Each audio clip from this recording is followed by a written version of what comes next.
Mit dem Tactics LP verspricht Hallmark eine seiner spektakulärsten Materialentwicklungen der letzten Jahre. Ob diese hohen Erwartungen erfüllt werden, seht ihr bei uns in diesem Video.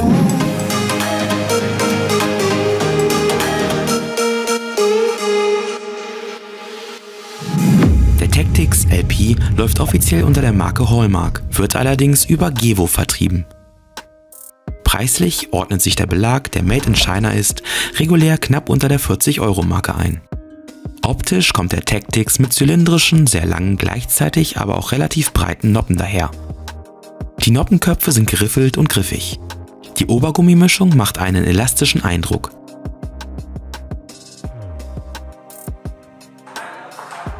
Im DOTS-Test zeigt der Belag eine mittlere Geschwindigkeit. Auffällig ist die Tatsache, dass die Noppen kaum auf ankommende Rotation reagieren.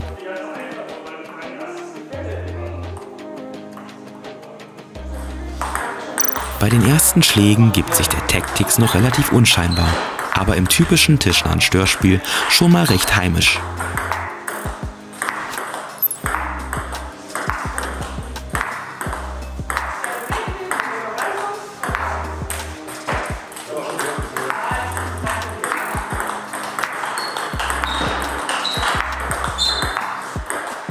Doch der brave Anschein trügt. Bereits nach kurzer Eingewöhnung lässt das Gummi erahnen, was es so besonders macht. Dies zeigt sich zum Beispiel im tischnahen Blockspiel, wo der Tactics einen wirklich enorm flachen Ballabsprung an den Tag legt. Man muss sich am Anfang wirklich dazu zwingen, den Schläger richtig weit zu öffnen. Zugleich aber auch dazu, die Bälle extrem früh zu nehmen. Mit dem Tactics lassen sich die nämlich quasi direkt im Moment des Auftreffens auf den Tisch spielen. Teilweise hat man dabei das Gefühl, der Ball würde Tischoberfläche und Belag gleichzeitig berühren. Heraus kommen enorm flache, stark abtauchende Flugbahnen, die einen hohen Störeffekt mit sich bringen. Als Gegenspieler muss man sich hier auf stark trudelnde und stark verspringende Bälle sowie spürbare Rotationswechsel einstellen. Geschwindigkeitsmäßig dämpft der Tactics im Blockspiel relativ gut ein. Es reicht hier meist, den Schläger einfach nur passiv hinzuhalten. Im aktiven Hackblock erzeugt der Belag eine enorme Schnittumkehr.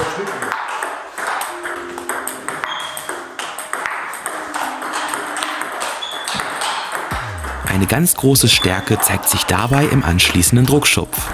Der Ball kann dabei erneut extrem früh flach übers Netz gedrückt werden und sorgt damit fast immer für einen direkten Punkt.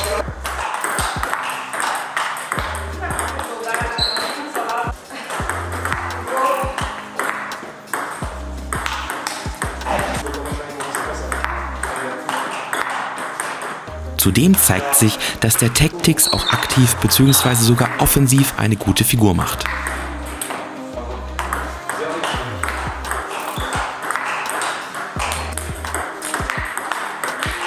Im geraden konterartigen Spiel nach vorne erzeugt der Tactics ebenfalls flach abtauchende Bälle, die sich nach wenigen Ballwechseln mit einem unberechenbaren Effet aufladen und dann für den Gegner eigentlich nicht mehr retournierbar sind.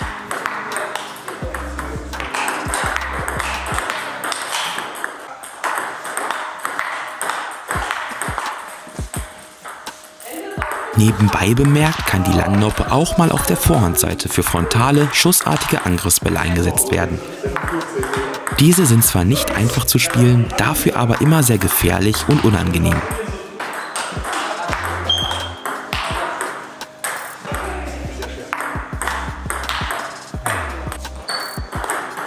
In der Aufschlagannahme zeigt sich der Tactics durchaus kontrolliert und erneut sehr spin-unempfindlich. Passiv lassen sich sehr kurze Ablagen erzeugen.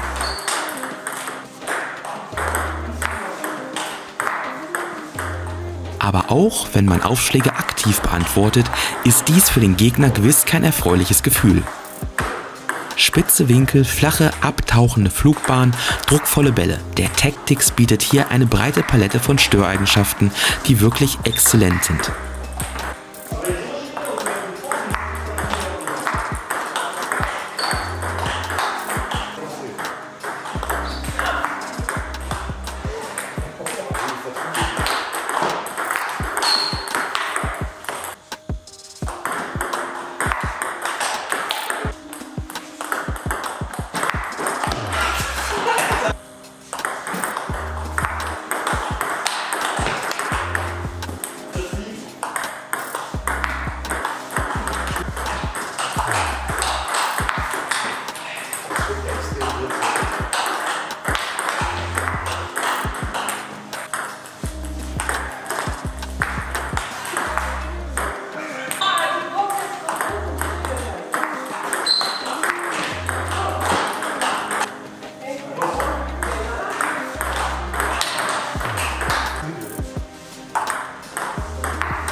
Aus der langen Abwehr heraus produziert der Tactics eine hohe Portion Unterschnitt.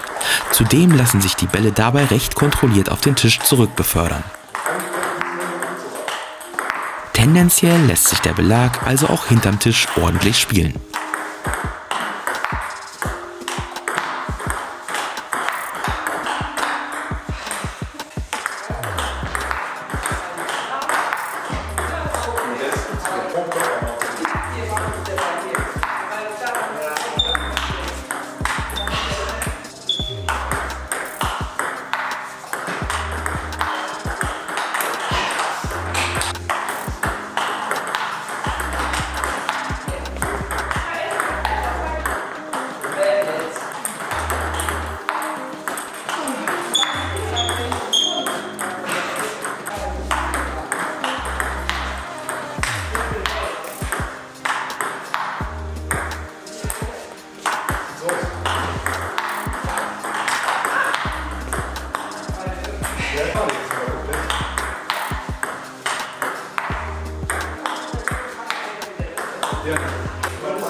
Der Tactics LP kann seine ganze Macht unserer Meinung nach insbesondere dann entfalten, wenn man auf spin-orientierte Angriffsspieler trifft.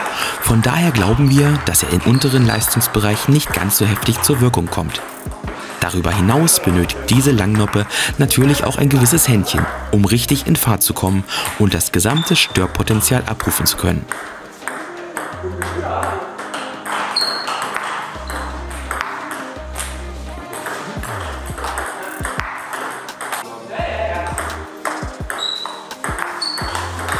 Tja, am Ende hat uns der Tactics LP wirklich etwas sprachlos gemacht. Was Hallmark hier in Sachen Langnoppen-Störbelag an den Tisch gebracht hat, ist wirklich beeindruckend. Das Gummi bietet einen enormen Störeffekt, gepaart mit einem enorm flachen Ballabsprung und einer gar nicht mal so schlechten Kontrolle und bietet darüber hinaus eine hohe Variabilität. Ein toller Belag also für alle Störtaktiker.